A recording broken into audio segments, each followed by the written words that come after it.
The Deputy Leader. Thank you, Mr Speaker. My question is to the Minister for Education. What does the Minister say to Springbank Secondary College families who've woken up this morning uncertain where their children will go to school in the future? Minister. Look, I thank the member for the question, and it's an important question. I think that it's really important to reiterate, as I have over the last year and a half actually, that the government has confidence, the Education Department has confidence in the teaching and learning that goes on at Springbank Secondary College. I think that the members opposite who have been talking down Springbank Secondary College over the last year should have a good hard look at themselves. Point of order. Point of order. Implying, sir, that the opposition has said anything about Springbank Secondary School, sir, is debate. I have the point of order. Look, I allowed a little bit of commentary into the question, and so I'd expect the answer to be allowed to also be somewhat broad. But I'd caution the Minister with respect when we start accusing, although it was as a collective, not individual, if we start going down that path, I think we might bring down the standard of the debate. So I'll listen to the Minister's answer. Minister for Education has the call. Look, I thank the member for the question, as I say. We have obviously a metropolitan zoned high school here where 7% of the families who have students in public high schools in the area are choosing to take the opportunity to send their children to the zoned high school that the public education system has on offer.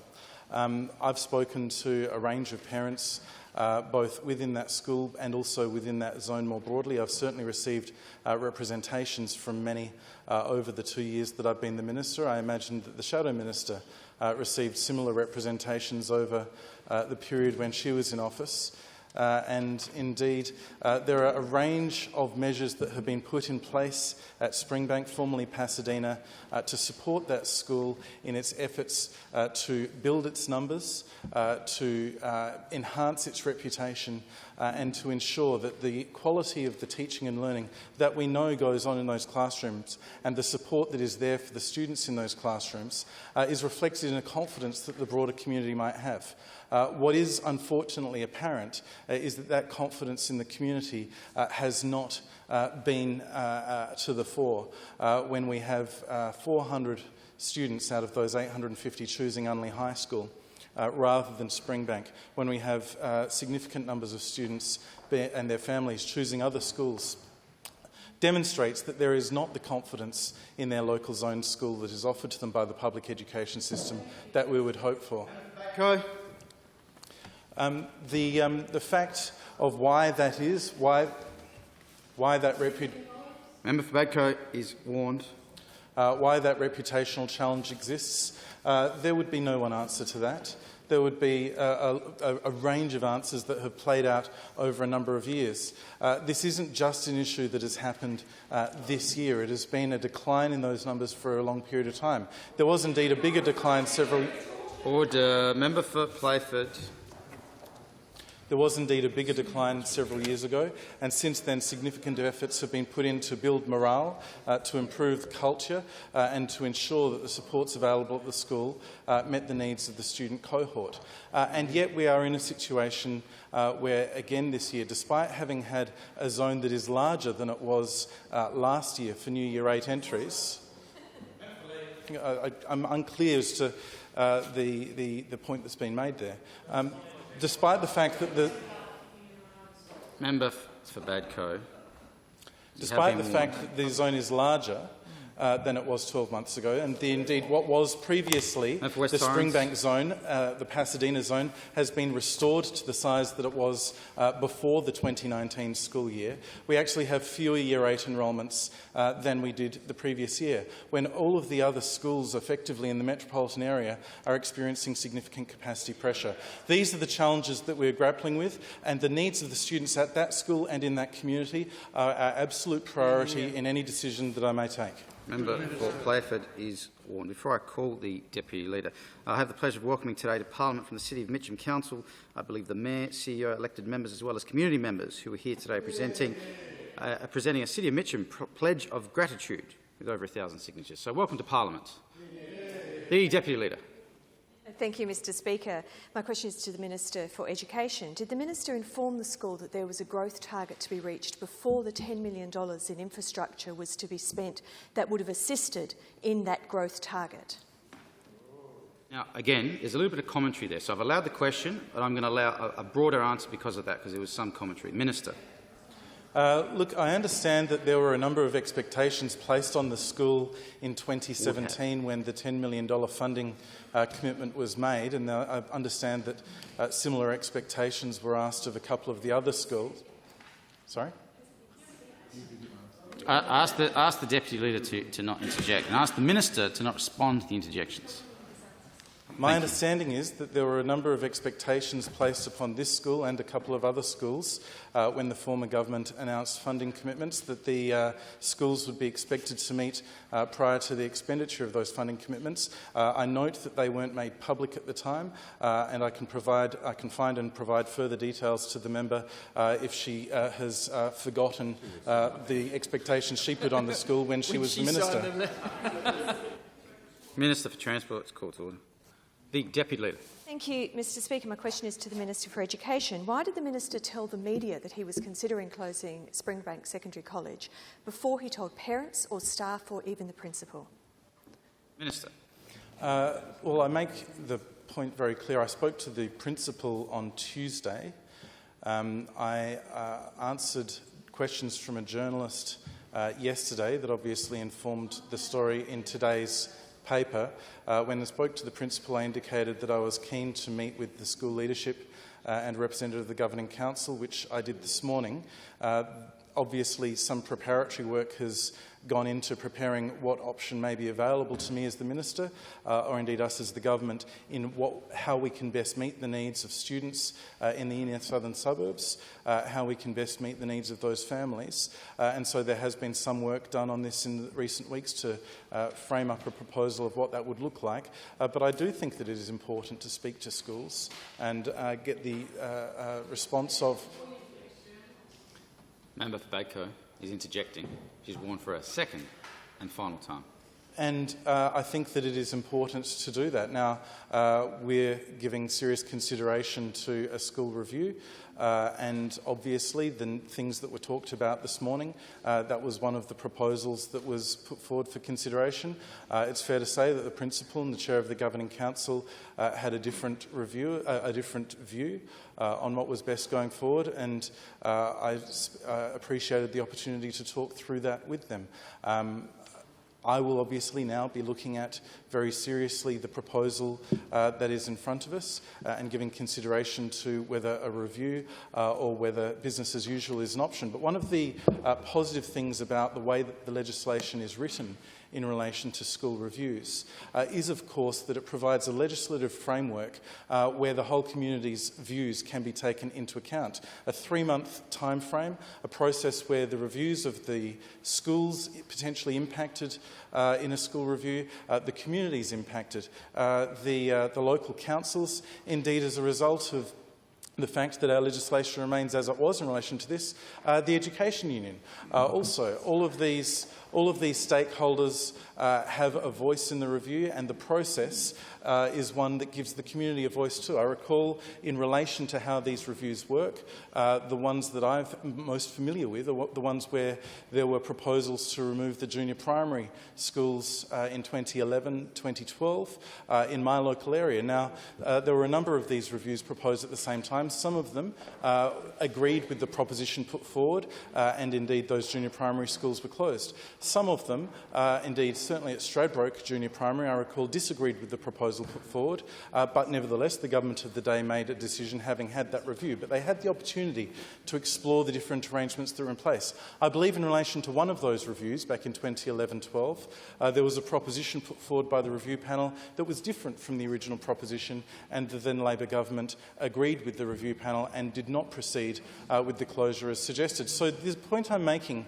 is that a school review process is actually a very good process in which to engage with the community to flush out and flesh out all potential arrangements that might be available, because what we would be seeking to do if there was a review One very simple and important thing is to how do we best meet the needs of students in this school, students in this community. That is behind anything, any decision that was to be made. There is no driving budget motive here. It is purely a focus on the educational needs of the students. And we will ensure that in any determination that is made, that is our driving factor, and those students in this school, in this community, their needs, indeed also in the primary schools in the local area who are looking at where they're going to go to high school, their needs are met. The member for Elder and then the Deputy Leader. Thank you. My question is to the Attorney-General. Can the Attorney-General please update the House on how the Marshall Liberal government is delivering better services for victims of domestic and family violence? The Attorney-General. I do so with pleasure, especially in response to the member for Elder, who is also our Assistant Minister for Domestic and Family Violence Prevention. It's an extremely important role, and I commend her for the work that she's done to date. This week we also turn our minds to specifically the issues that we acknowledge on International Women's Day. Unfortunately, young women are almost 5 times more likely to experience sexual assault than young men. These statistics are simply shocking. This government, when elected in March 2018, brought to the table a number of initiatives, practical initiatives, aimed at providing simple and effective preventative services for victims of domestic and family violence. Of these commitments, I commend the work of the Minister for Human Services, the Honourable Michelle Lensick, MLC, and the team of the Office of Women, headed by Ms Fiona Mort, for their extensive work in rolling out what is some of the most comprehensive and focused policies for domestic violence reform in the country. From the start, this government was active in this area. On the 13th of April 2018, members might recall the government launched the first of many roundtables and stakeholders.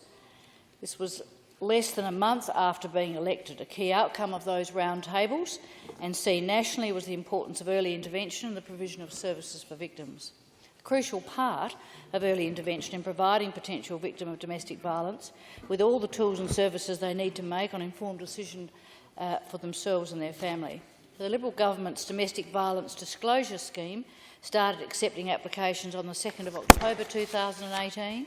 The scheme, members might recall, aims to help people who may be at risk of domestic violence to find out of their current or former partner a history of violence or any other relevant offences. Alarmingly, out of 23 convictions for homicide in 2017-18 in South Australia, 10 were related to domestic violence, a staggering statistic and one we all want to see rapidly decline.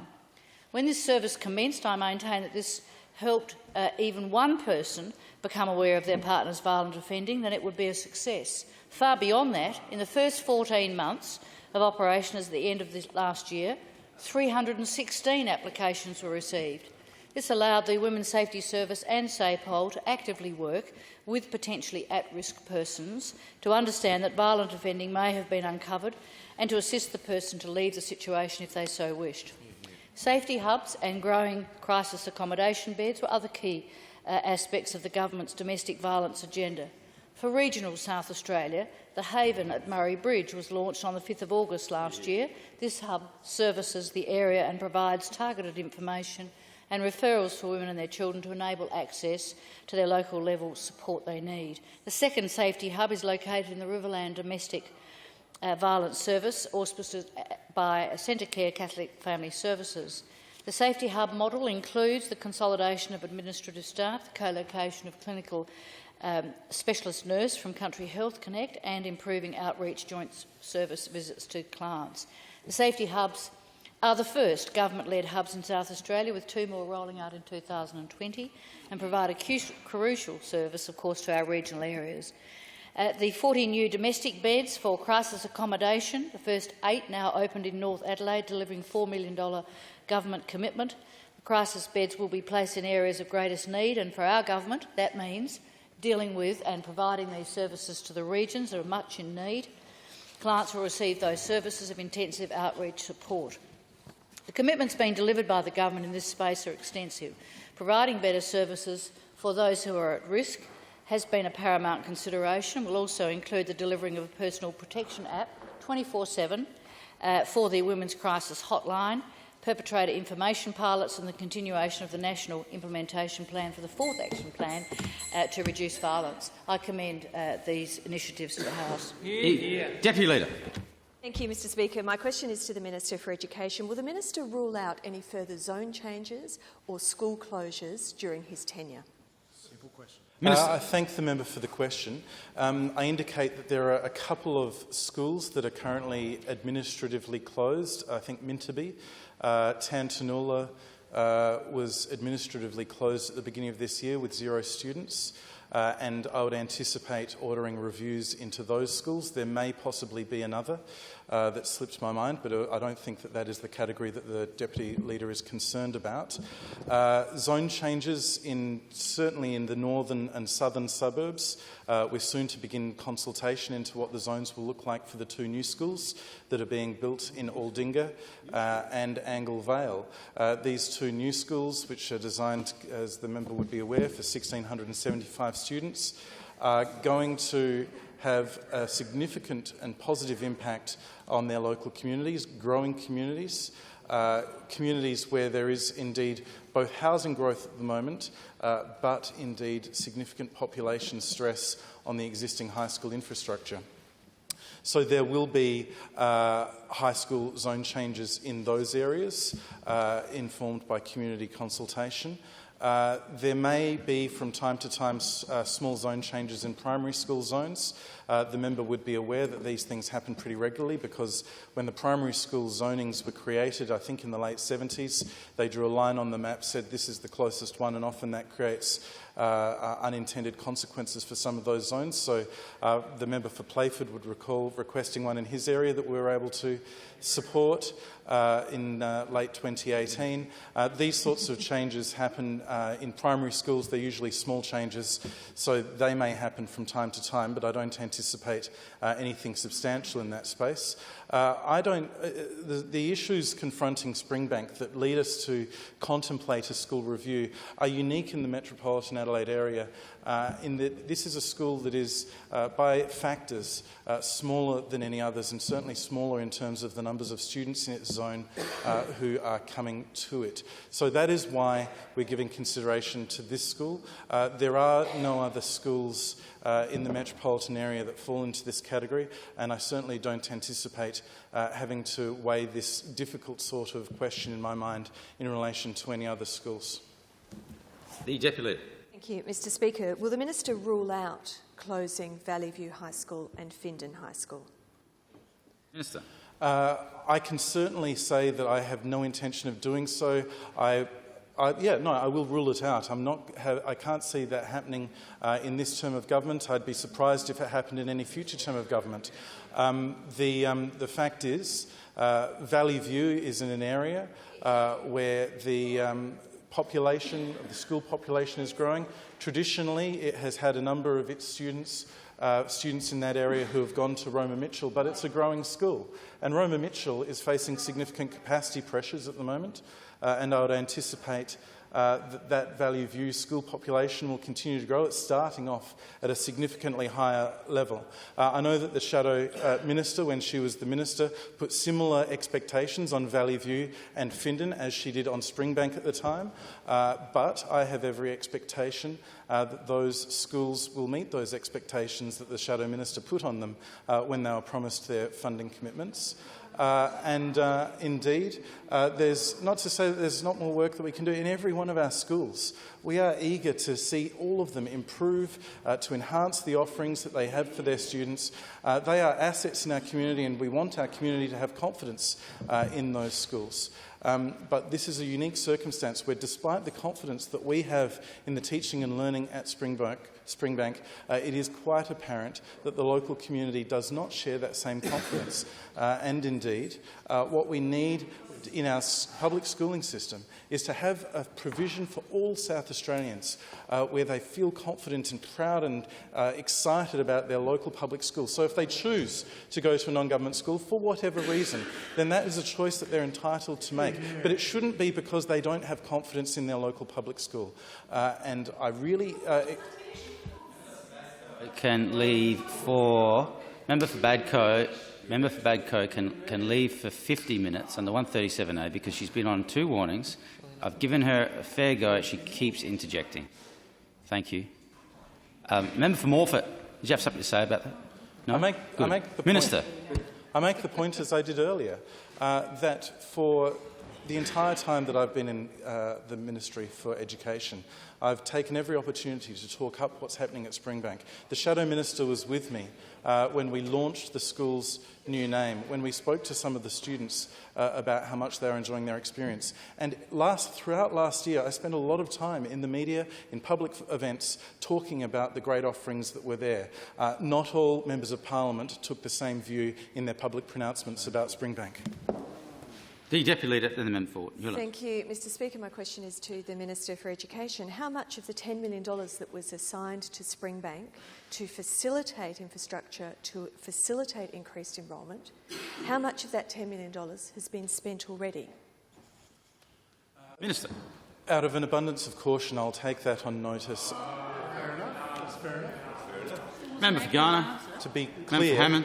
there have been a range of maintenance works that have taken place at Springbank. Member for Ramsey. Leader. Sorry, the member has asked a question and I'm endeavouring to answer it. There have been a range of maintenance works that... Member for Lee. There have been a range of maintenance works that have taken place at Springbank over the last year and a half. There's been some infrastructure work that's been done there. Whether or not that's out of that $10 million or out of a different funding pool, I'll clarify. My understanding is it's in the order of $1 million that has been spent. But I will nevertheless, despite having provided a reasonable amount of information, I will take the question on notice so that I can provide even more information to the Shadow Minister, because I believe the Shadow Minister is interested. Member